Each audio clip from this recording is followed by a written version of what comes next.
All right, hi everyone, and welcome to day 323 of this artificial intelligence project where we're trying to make AI more accessible. So today I have not written any code, but I someone was asking in LinkedIn about product management recommendation books, and it came, I kind of like remember that, I read a book called yes, it's this book. It's called Innovators Dilemma, right? And it's actually like a really super old book from 1997. And I kind of like remember that I got into Twitter because like I found that Twitter was like a great way of like just sharing stuff. So I pretty much kind of like let me just show you what I did. So I actually did a while ago. I put together, and this was in 2014. I put together a summary of I put a summary of this particular book, right, which is the Innovator's Dilemma, and I thought it was relevant because like we're kind of in the midst of kind of like trying to do startup, and there's a lot of interesting things here. So I actually went back and looked at my past tweets and took a look at how does that apply to HAL9, right? So yeah, so the first one is like it's basically starts like the book starts with basically it does an analysis on disk drive technologies, and like basically like the whole point is at the like back when the software industry was starting and the hardware industry, there were a lot of like disk drive changes and different disk drive technologies, and you could see companies literally going from like peaking, like taking the market, and then a new technology would come and then they would switch, and it was kind of like a brutal environment for disk drive companies back then. Anyway, so like kind of like that the book opens with that, but like I think it has more interesting actual learnings after this. So the first one is related with product market fit, right? And it says like, hey, when you find market product fit, which is actually really hard to find, good managers actually keep working on that market, right? Like if you find market product fit and you already have a product and a business, like you don't go and find another one, right? And the interesting thing there is that it focuses companies to be stuck with one particular product and area, right? Like you cannot be like, if you're already doing electric cars, you're not gonna go after like I don't know, like wind powered boats, right, or sailboats or whatever, because you're already on that market, right? Whatever. So there's definitely that. So like it's hard to find market product fit, and the interesting thing is like the side effect of having finding market product fit is that usually it comes back later on, a few years later, right? Like you didn't have the bandwidth to explore other markets, and that narrows you down as a company and whatever. Anyways, so this is not applicable to us, honestly, because we haven't found market product fit in HAL9. This one is actually more interesting. So basically, they in chapter 3 they argue that hybrid approaches usually don't work, right? And the example that they have here is like when hydraulics started, there was like there used to be like this machinery called a drag shovel that basically like has some cables to like pull stuff, and mentioned that it was a complete failure because like the cables were there because you have like a different type of engine, right? With hydraulics, you don't want to be pulling a cable. You want to redesign like the entire, in this case, like, I don't know what's the term in general, but like this machinery, right? To like dig holes, like I guess, yeah, a digger machine or whatever. Anyways, so you need to redesign it for the new technology, and it's sometimes hard to just do incremental approaches. So I do feel like this is actually quite relevant, right? Like if you look at electric cars, for about like 5-10 years, we had the hybrid cars, right? That legacy automakers put together, and those things didn't really work, right? I mean, they kind of like were like interesting because then you're like, oh, okay, like I have it, but like it didn't make the jump long term, right? They would have been better served if those companies jumped to electric cars completely. But the problem is like there's some technologies that are fundamentally different than the previous ones, right? So like you can't just jump to the next like to do electric cars, because then you have like a lot of legacy stuff, like we've seen it with Tesla, right? Whereas Tesla has actually like really they don't have traditional service centers. They don't charge for service. That's not how they make their money. They don't like they don't really have like a shop where they sell so they're doing a lot of things different. You don't need gas stations, like, so it's not that easy sometimes to embrace new technologies.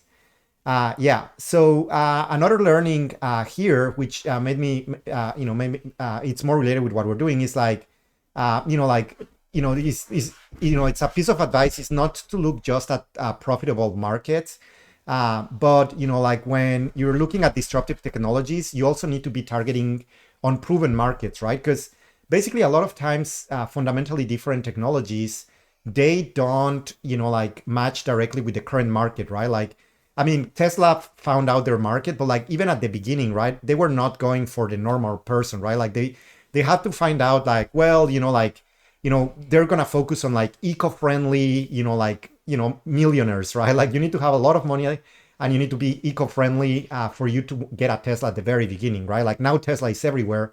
But at the very beginning, like most people were not able to afford the Roadster, right? It was too expensive. It was honestly flaky. I think some of the actors, don't remember which one on top of my mind, but like they were complaining that basically, like the car was breaking and, like it was not ideal. So you need to find a new market. And that made me think that, like with the stuff that we're doing with TensorFlow JS, like you could argue that there's a different type of market here. Like a traditional data scientist is not gonna like they already have, they might already know like Python and Spark and, like all these tools. So you're not like super, like interested perhaps in, what we're building because it's like, oh, that feels like a toy. Like that's, like you cannot deal with big data sets. Like that's not interesting. But, like there might be a type of person, like somewhere out there that is like, yeah, that exactly makes sense. And it's for me, right? And we're kind of like on that process of exploring who that person would be. Um, yeah. So a little comment. They recommend big companies that whenever there's a project that is starting within a big company that doesn't align properly to the parent company, that you should just spin out that company to a new company, right? Like just basically say, hey, like I'm gonna do a different company, and like maybe we take some ownership or whatever, but you let them just run with it. Yeah. And then the other thing is that like when you look at, yeah, this was a bit of a truth bomb, right? And it says do not target established markets with disruptive technologies. Target emerging markets, and that's true, right? Like when the electric cars started, right? Like Tesla didn't go directly with the existing auto market. They found a different, pretty niche market, right? So it's the same. Like right now with the work that we're doing at HAL9, like we don't want to target necessarily, like the existing market. We need to find our own niche and then like grow it from there. Do not predict emerging markets. Discover them by trial and error. Plan to learn, to not to execute. And actually, this one was, I'm glad I found this tweet because I think it applies a lot to what we're doing today, right? Like, we don't want to, like it's not our goal right now to be like, oh, we already have a market, like we just need to serve it. Like our goal is to explore, like with a new technology, what is the market that can benefit the most of the things that we're building, right? So actually this makes me really happy because like, at times I feel like we don't know what we're doing. Like it's like, we've tried, we started by trying BI, business intelligence, people analysts. We explore web developers, like we explore a little bit data scientists, and now, like we're back to like, okay, kind of like Excel, like users. So, like it definitely takes some time to figure out like, what exactly is your market. But like, I think what is important from here is that if you're using a new technology, it's actually important that you're exploring what the market could potentially be, and that's more about learning and less about executing. It's not like you have the new technology, you need to go to revenue. It's more like you have a new technology, you really need to be talking with different markets and figuring out. And I wish I have seen this tweet before, because like I think it helps a lot to figure out exactly what's going on with the stuff that we're building. But yeah, I mean, now we have it, and I think it put things on perspective. And lastly, do leverage resources, not processes. Consider market demand and product cycles. And this one is, I think it's every book at the end has a chapter, like a filler chapter.